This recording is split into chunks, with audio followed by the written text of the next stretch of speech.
chicken are at the Harbor House in Johnson City.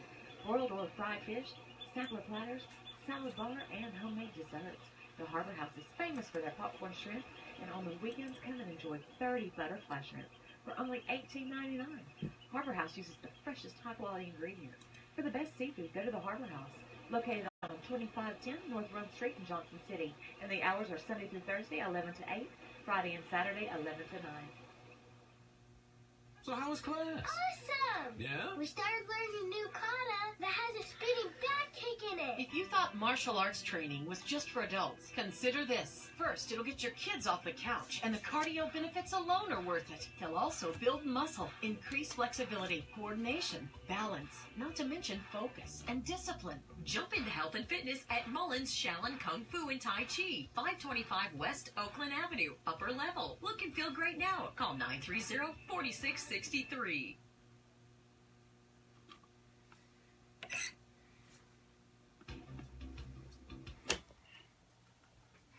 I'm Marky Billson. Welcome back to the final segment of Tri-City Sports Now. Well, I got to get to these baseball stories here for a while, and I just haven't been able to. But we had earlier on, by the way, thanks to Caleb Calhoun for coming on and talking about the latest with the Balls. And yeah, he's even getting into that thing that Tennessee fans always do. They want to talk not so much about the team, but attendance.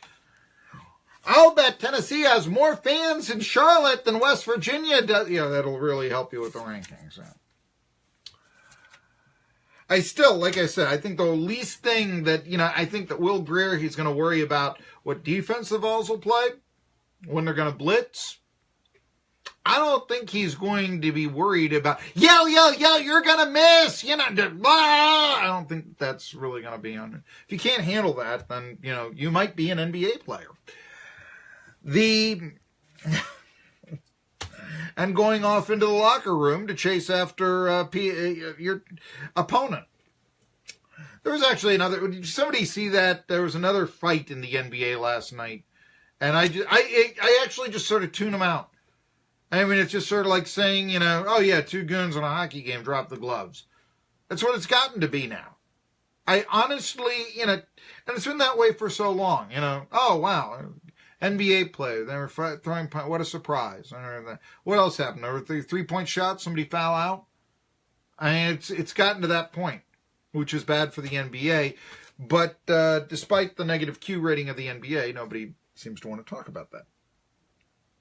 I will tell you that Mike Munchak no longer wants to talk to the Arizona Cardinals. He's the offensive line coach of the Steelers, who, by the way, just fired Todd Haley as their offensive coordinator. The rumor is Randy Fitcher, who's the quarterback's coach, would be promoted to offensive coordinator. That makes a lot of sense because you're wanting to keep Ben Roethlisberger happy at the end of his career, and he's your meal ticket. Now, with the Arizona Cardinals, I might suggest that Larry Fitzgerald is their meal ticket. They're going to have to find a good quarterback to throw to him if he's going to stay in the NFL. And also, now that Bruce Arians isn't around anymore, they're going to have to find a new coach. And Mike Munchak, late of the Titans, offensive line coach of the Steelers, who knows? I mean, perhaps could he be, I think, a lineman being an offensive coordinator? Well, stranger things have happened. I've seen kickers be offensive coordinators, okay? So, I mean, but could he be moved up to assistant head coach, with what's going on with the Steelers? Who knows, more discipline and all this. I'll get to this here. Hold the thought on that. With Munchak taking himself out of the Arizona Cardinals race, here are the 6 other candidates that the Cardinals have interviewed. Nobody real sexy. Defensive coordinator James Betcher of the Cardinals. Eagles quarterback coach John DeFilippo, who probably is the one that most people are talking about in NFL potential coaching hires. Eagles defensive coordinator Jim Schwartz. Patriots linebacker coach Brian Flores, who is said to be the front runner now that Munchak has taken himself out of the Cardinals. Falcons special teams coordinator Keith Armstrong. How'd he get in there? And Panthers defensive coordinator Steve Wilks. as I said, with you got to think how much of an influence Larry Fitzgerald might have there. You're going to want to keep him happy if he's to return. Or do you just simply want to rebuild? Fitzgerald doesn't come back. It's being talked about. Fitzgerald joined the Cardinals initially because his dad was best friends with Dennis Green. He knew after his sophomore year at Pitt, if he entered into the draft, he'd be the third pick in the draft. Guess who had the third pick in the draft? Why, it was the Arizona Cardinals, who were coached at the time by Denny Green. Wasn't that big of a surprise then that he left at the time, Larry Fitzgerald, was it? So he kind of manipulated himself, but did it in the right way where he would play. Fitzgerald. Imagine someone wanting to play for the Arizona Cardinals. It's a different franchise, I guess, than it was when Bill and Stormy Bidwell ran it. Now Michael Bidwell, and he's actually learned some things about running a franchise, I suppose. It doesn't help the people out in St. Louis, or for that matter, if you want to go back to ancient history, Chicago much, but nevertheless. Like I said, none of those coaches are real sexy. None of those coaches are really, just assistants from the NFL. Nobody really, I remember Mike Vrabel as a player. I remember Frank Reich, and those were guys, their names are getting tossed around, that sort of thing. But I just wonder, how much of an influence Fitzgerald will have, especially because I do think with the Steelers, if Randy Fitcher is named the offensive coordinator, that's a keep Ben Roethlisberger happy hire. Haley was known to be grading, all this. One more thing, though. I actually heard on another sports talk show, someone and a fan recommend, what do you think about having a game manager coach on the sideline in the future in the NFL? And the host was like, yeah, that's a good idea. That's a good idea. I thought game manager coach, thus meaning strategy, I thought that was the head coach. I really did. What, now we're not going to have the head coach decide whether or not we go for two or not? We're not going to have him have, right of refusal? He's going to be the one that calls for the onside kicks? Really? We're going to, is this not the most superfluous idea that I've ever heard of? Yeah, I thought that the strategy was based with the head coach. I really did. Are the defenders, the apologists of Mike Tomlin, so severe that they actually want to keep him on while acknowledging that after 11 years he still cannot get football strategy that a kid playing Madden would get?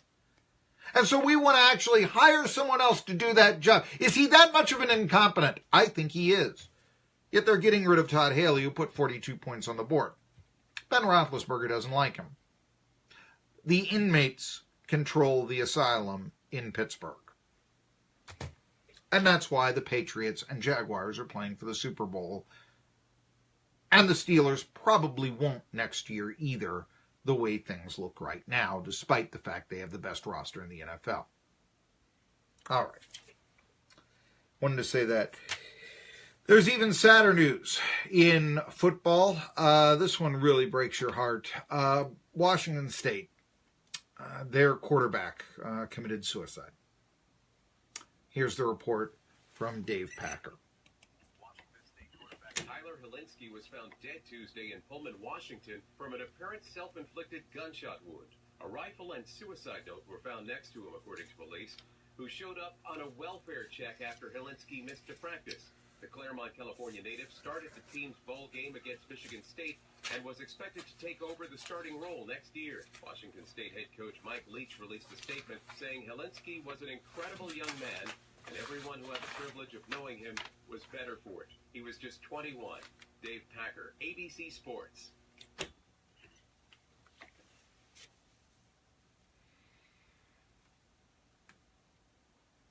It's just terrible. Just terrible.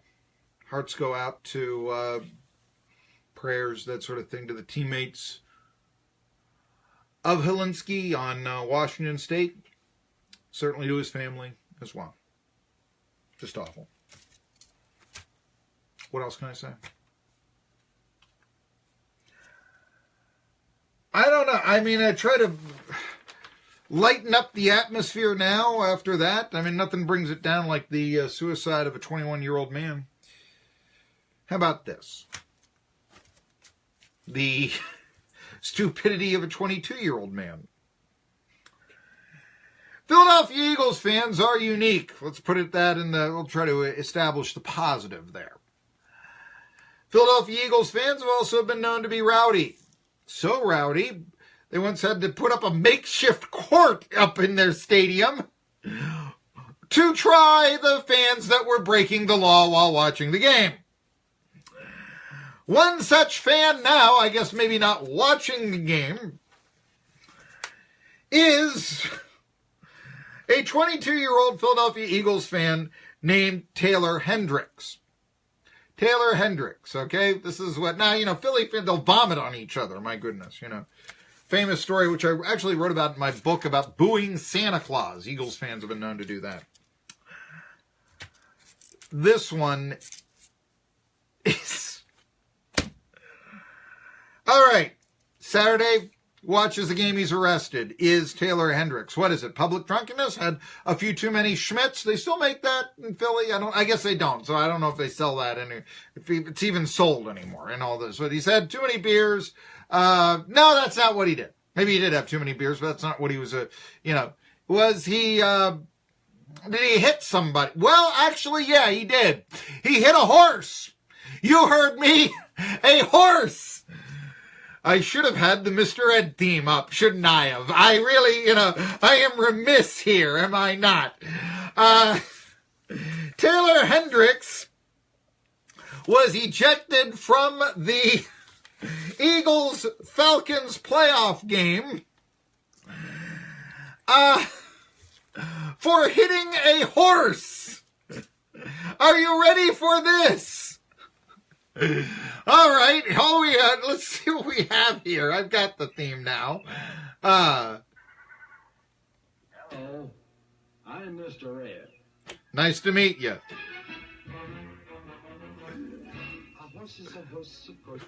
Unless he has bruises about the face. A horse walks into a bar, and the bartender asks, why the long face? Told you we had clever humor here. Okay. 22-year-old Philadelphia Eagles fan arrested Saturday for allegedly attacking a police officer, that's bad, and a horse after being thrown out of the Eagles game. Cops say Taylor Hendricks got the boot from the Eagles versus Falcons game for being drunk. Well, yeah, okay. Not having a ticket. I kind of like, being able to sneak in. And on his way out of the stadium, he went berserk on a mounted police officer. My goodness, who attacks Dudley Do-Right?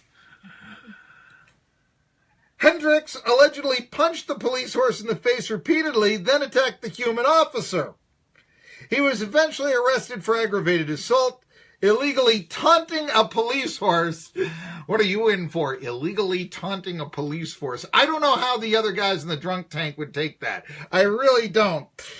Simple assault and defiant trespass. He was booked at a nearby station, bailed out the next morning, had to spend the night in jail. Hendricks back in court January 30th, and according to Channel 9 Fox, where when I was a kid and my mom went to Bryn Mawr, I used to watch the Mary Tyler Moore Show, prosecutors could add animal cruelty charges to his list of problems, but thankfully, and this is the good thing, neither officer nor horse had any injuries.